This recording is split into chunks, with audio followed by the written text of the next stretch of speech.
So we told you that Sian goes from A to B on this bearing of 140 degrees. She then goes from B to C on a bearing of 25 degrees from B. So this angle here from the north has got to measure 25 degrees. Okay, so hopefully you can see that there written in here. So then it says calculate how far Sian would need to walk to go from C directly back to A. So we need this length here. Okay, now if you think about it, we could use the cosine rule, right? In this case, if I knew all of this angle here, okay, because I know these two sides, if I've got the angle included, I can then use the cosine rule. Trouble is, of course, I don't know the whole thing. I only know this little bit here to be 25. I need to work out what this is as well. Okay, now this is where these two north lines come in to help us, because with two north lines, they clearly are parallel, aren't they? They go in the same direction. And with parallel lines, of course, we know rules, don't we? Like Z angles, F angles, and more importantly, C angles. If I turn this around, you see here I've got a C angle.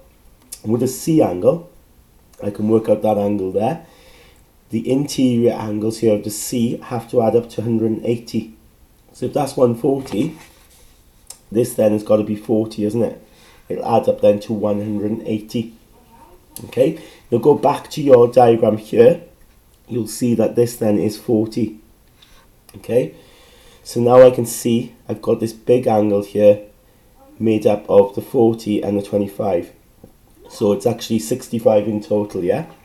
Now, I can use the cosine rule as mentioned before. So the cosine rule, which we copied down from page 2, is a squared is equal to b squared plus c squared minus 2bc cos a.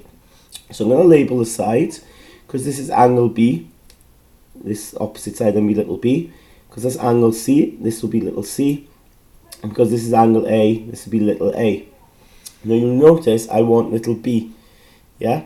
I want little b here, and the cosine is set up for working out little a, okay? So if you want a different letter, you could, like we did before, cross out the letters here, change them. So, you could change this to an A if you wanted to. So this would be little a. Or in this case, you could just simply switch them around from the formula. Okay, it is as simple as that. So because I want little b, I'm going to swap A for B. So I'll have B squared there. And of course then I've got to replace B then with A. Keep C as it is. So swap the B there for A. And of course don't forget then to swap the angle then for angle B. Okay, so the same formula, just change for the sake of our letters here.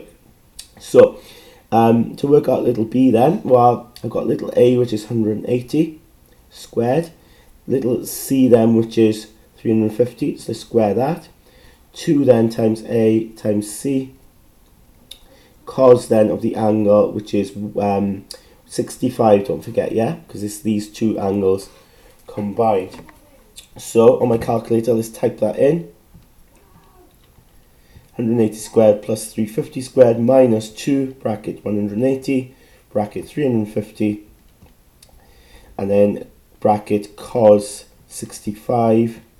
So then if I work that out, it comes to, well, quite a big number there, doesn't it? B squared will be 101,650.099. Of course then to get B, which will be the length AC, I just got to square root all of that. So I get 318.8 meters.